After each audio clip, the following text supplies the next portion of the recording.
कोटा में आज क्या कुछ हुआ, आप देखिए हमारे साथ।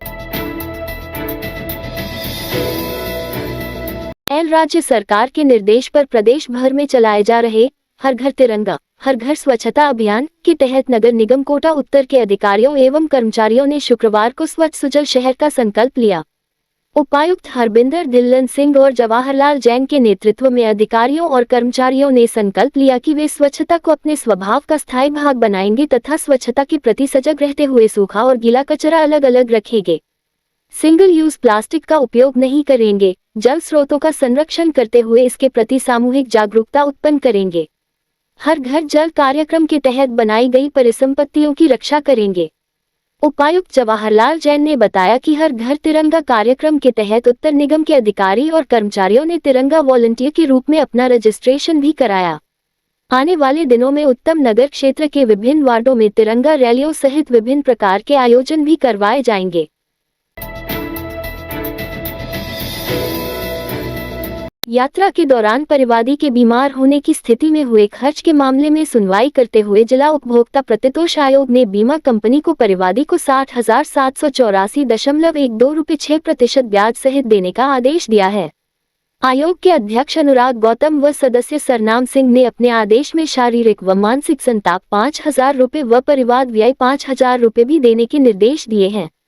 इस मामले में परिवादी द्वारका प्रसाद शर्मा ने प्रबंधक Bajaj align general insurance company limited के खिलाफ एक परिवाद दिया था, जिसमें बताया गया था कि 30 जून 2017 को 14,270 रुपये की प्रीमियम राशि जमा कराकर एक हेल्थ इंश्योरेंस ऑनलाइन लिया था। पॉलिसी लेते समय द्वारा प्रार्थी के किसी भी प्रकार की बीमारी होने से इनकार किया और कहा गया कि ट्रेवल्स करते समय प्रार्थी के किसी भी प्रकार की बीमारी हो जाती है तो मेडिकल खर्च से संबंधित विपक्षीगण की संपूर्ण जिम्मेदारी है।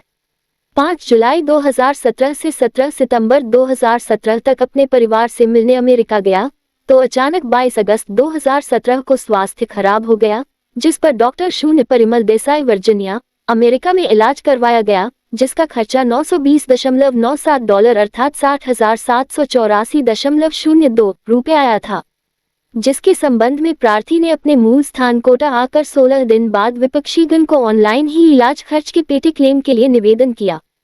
विपक्षीगण द्वारा प्रार्थी से इलाज से संबंधित संपूर्ण जानकारी ली गई और इसके बाद इलाज खर्च के पेटे राशि देने से इनकार कर दिया और कहा कि यह बीमारी हमारी पॉलिसी में नहीं आती। इस प्रकार विपक्षीगण का यह आचरण सेवा दोष डिफिशियंसी इन सर्विस के साथ साथ अनुचित व्यापार व्यवहार अनफेयर ट्रेड प्रैक्टिस की श्रेणी में आता है। परिवादी का परिवाद स्वीकार किया जाकर उसे क्लेम दिलाया जाए। रक्षाबंधन के अवसर पर रोडवेज बसों में यात्रियों की भीड़ उमड़ने लगी। सिंधी कैंप और ट्रांसपोर्ट नगर बस स्टैंड पर खासतौर से भीड़ अधिक रही। ट्रांसपोर्ट नगर बस स्टैंड से भरतपुर, दौसा, करौली, धौलपुर, मथुरा, हिंडौन और बयाना जाने वालों की संख्या सबसे ज्यादा है। यहाँ यात्रियों के बैठने के लिए अतिरिक्त व्यवस्था की गई है। हालांकि बस स्टैंड के पूर्ण विकसित नहीं होने से कुछ असुविधाएं बनी हुई हैं। दुर्गापुरा और भवानी निकेतन, सीकर रोड पर भी यात्री संख्या अधिक दर्ज हुई। यात्रियों की बढ़ती मांग को देखते हुए रोडवेज प्रशासन अतिरिक्त बसें भी संचालित कर रहा है। इसी प्रकार जयपुर रेलवे जंक्शन पर यात्रियों की भारी भीड़ दिखाई दी।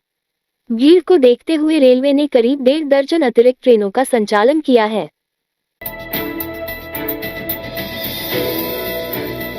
पूर्व मुख्यमंत्री अशोक गहलोत ने राहुल गांधी के चुनाव आयोग को लेकर दिए बयानों का समर्थन करते हुए केंद्र सरकार पर हमला किया है।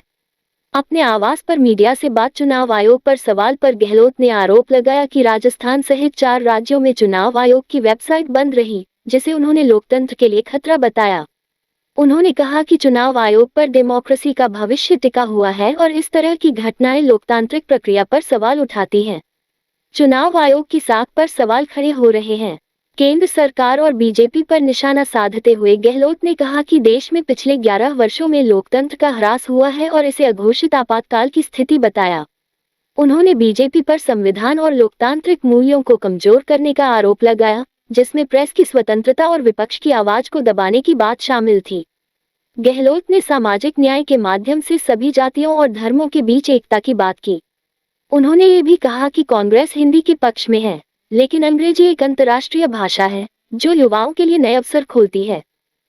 इस रात की सुबह नहीं होती, जब तक हाथ में उसकी गर्माहट नहीं होती। चाय का प्याला, अखबार साथ पुराना है, मिट्टी से जोड़ता है। खबरों की खुशबू से सारा घर महकता है। हर रंग में ढला कहानियों से किस्सों तक ले जाता है बेरोक टोक। देश के हर हिस्से तक ये हकीकत का आईना है, ख्वाबों को सच करके दिखाता है। दैनिक नवज्योति, आपके लिए, आपके साथ।